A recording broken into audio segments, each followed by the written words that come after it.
எசப்பா, கிறிஸ்மஸ்க்கு அடுத்தவங்களுக்கு பண்ற சின்ன உதவி உங்களுக்கு பண்ற பெரிய கிஃப்ட்னு சொன்னீங்க. நான் கூட நேற்று நடந்த எக்ஸாம்ல என் ஃப்ரெண்டுக்கு 1 வேர்ட் கொஸ்டின் சொல்லி கொடுத்துருக்கேன். ஏதோ என்னால் முடிஞ்ச ஒரு சின்ன ஹெல்ப் பேசப்பா. மகனே, நீ செய்யற உதவி எப்படி இருக்கணும்னு அப்பா ஒரு குட்டி கதை மூலமா சொல்லட்டுமா? ஒரு ஊர்ல சாம்னு உன்ன மாதிரி ஒரு குட்டி பையன் இருந்தான். அந்த ஊர்ல கிறிஸ்மஸ்க்காக எல்லார் வீட்லேயும் நல்ல பிரைட்டாக லைட்டு அழகழகாக டெக்கரேஷன்லாம் பண்ணி அடுத்த நாள் கிறிஸ்மஸ் கொண்டாடுறதுக்கு ரெடியாக இருந்தாங்க. ஆனால் அந்த நேரம் பார்த்து திடீர்னு பவர் கட் வந்து மொத்த ஊரும் இருட்டாயிருச்சு. இதை பார்த்து அந்த ஊர் ஜனங்களுக்கெல்லாம் ரொம்ப சோகமாயிருச்சு. என்ன இது கிறிஸ்மஸ் அதுவுமா, இப்படி ஊரே இருட்டாயிருச்சே அப்படின்னு. அந்த நேரத்தில் அந்த குட்டி தம்பி சாம் அவனோட வீட்டில் இருந்த சின்ன கேண்டிலில் லைட் எடுத்துகிட்டு வெளியே வந்தான். அவன் அந்த லைட்டை எடுத்துகிட்டு வந்தது மட்டும் இல்லாமல் பக்கத்தில் இருக்கிற ஒவ்வொருத்தருக்கா அதை பாஸ் பண்ணான்.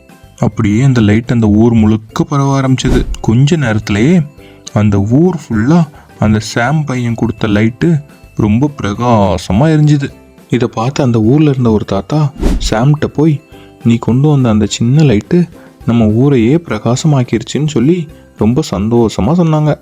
அப்போ தான் சாமுக்கு புரிஞ்சுது அவன் செஞ்ச அந்த செயல் இந்த ஊருக்கே எவ்வளோ உதவி இருக்குன்னு.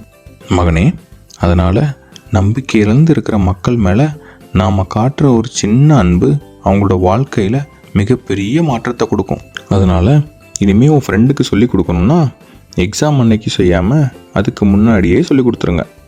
ஓகே எசப்பா, அப்போ இனிமேல் நானும் என் ஃப்ரெண்டும் சேர்ந்து படிக்க ஸ்டார்ட் பண்ணுறோம். எக்ஸாமில் பாஸ் பண்ணுறோம். பாய்.